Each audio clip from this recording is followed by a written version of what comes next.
নমস্কার। জানি অনেকটা দেরি হয়ে গেছে, দুর্গা পুজোর ভিডিও এখনও আমার এডিট করে দেওয়া হয়নি। জগদ্ধাত্রী পুজো পেরিয়ে গেল। যাই হোক, আমি নানা কাজে ব্যস্ততার জন্য দিতে পারিনি। এটা হচ্ছে দুর্গা পূজার নবমীর দিন ভিডিও। আমি আমার রায়কলোনির বাড়ির থেকে পুরনো বাড়ি যাচ্ছি। তারপর থেকে আমাদের রয়েছে মধ্য বর্জরাজ্যে সার্বজনীন দুর্গোৎসব। ছাতা নিয়ে নিয়ে টুকটুক করে হাঁটছি। যেতে যেতে যে মন্দিরগুলো দেখতে পাচ্ছি, সব জায়গায় পুজো পুজো ভাব। সকালটা সুন্দরভাবে শুরু হয়েছে আর মা মহামায়ার দর্শন। তারপরে আস্তে আস্তে আমি আমাদের মন্দিরে পৌঁছে গেছি। ওখানে গিয়ে রেডি হয়ে আমরা সবাই মিলে পুজোর জন্য তৈরি।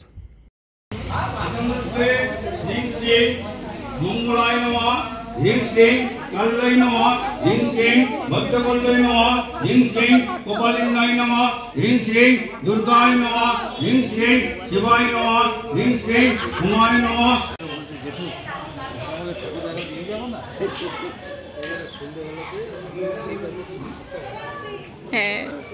एतोदस्पे चित्तफले गणे भो नमः। ओम क्लीं हेतुपाय हेतुपालाय नमः। हेतुदस्पे क्लीं त्रिपुराग्न हेतुपाल भो नमः। हेतुदस्पे क्लीं अग्निजीवाय हेतुपालाय नमः।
नवदुर्गे भक्ता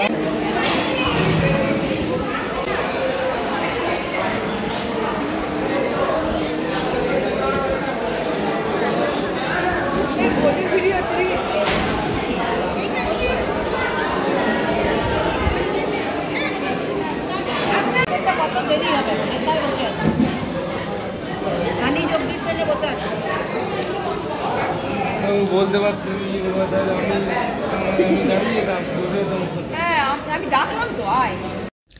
নবমীর দিন সকালে পুজো হয়ে যাওয়ার পর দুপুরে প্রসাদ খেয়ে কিছুক্ষণ রেস্ট নেওয়ার পর সবাই মিলে বেরিয়েছি ঠাকুর দেখার জন্য। কাছাকাছি যে সমস্ত ঠাকুরগুলো আমরা পেরেছি সেইগুলোই দেখার জন্য বেরিয়েছিলাম। প্রথমেই ছিল ঘোষপাড়া। এখানটা দেখার পর আস্তে আস্তে বিভিন্ন মণ্ডপ আমরা গিয়েছি। তো তোমরা দেখতে থাকো।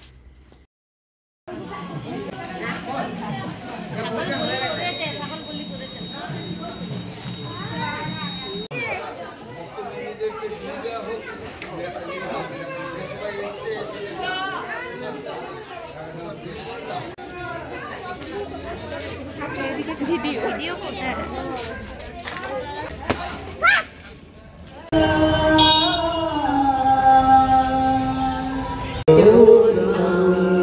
अमृतं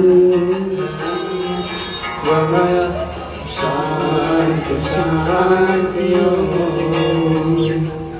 शान्ति शान्ति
আরও একটা চ্যাটার্জি মেলা পারিবারিক পুজো হয়, সেইখান থেকে আমরা প্রসাদ হিসেবে পেয়েছি পোলাও আর পায়েস। তারপর আমাদের মেলায় আরতি হবার আগে কিছু মানুষকে শাড়ি বিতরণ করা হয়েছিল, সে একটা ছোট্ট অনুষ্ঠান করা হয়েছিল। বাবু তুমি এসে পড়ে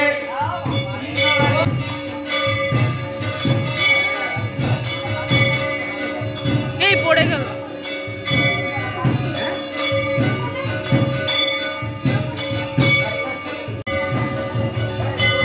আমাদের পুরোহিতরা সেই পুষ্প দিয়ে পুজো করে, তারও অঙ্গাঙ্গী ভাবে যুক্ত এই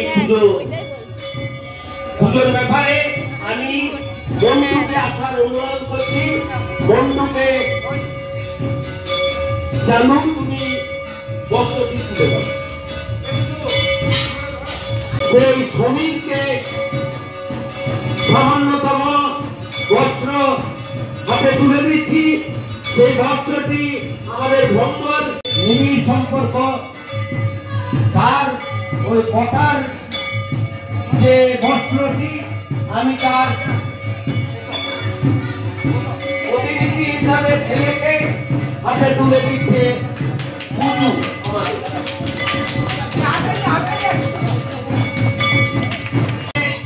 আমরা বস্ত্র তুলে দিচ্ছি, এই সামান্যতম বস্ত্র তার হাতে তুলে দেওয়া হচ্ছে এবং বস্ত্রটি তুলে দিচ্ছে আমাদের দিক।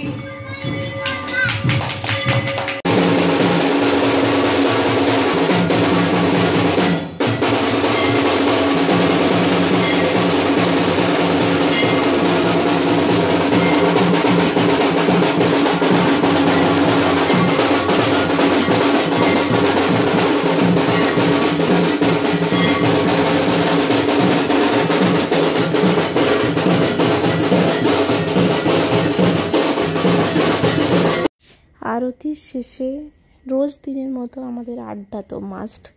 সবাই মিলে কিছু জন ঠাকুর দেখতে গিয়েছিল বাইরে, তারা ঠাকুর দেখে ফিরে এসে আমাদের সেই আড্ডা জমে উঠেছে। এখানে শুধু মহিলারা আড্ডা হচ্ছে। এরপরে রাতটা আরও একটু বেড়েছে, তখন প্রায় 10:30 11টা তখন সবাই মিলে ছেলেদের আড্ডা হচ্ছে। যাই হোক, এখানেই আমাকে ব্লগটা শেষ করতে হবে, নিয়ে আসছি খুব তাড়াতাড়ি দশমীর ব্লগটা।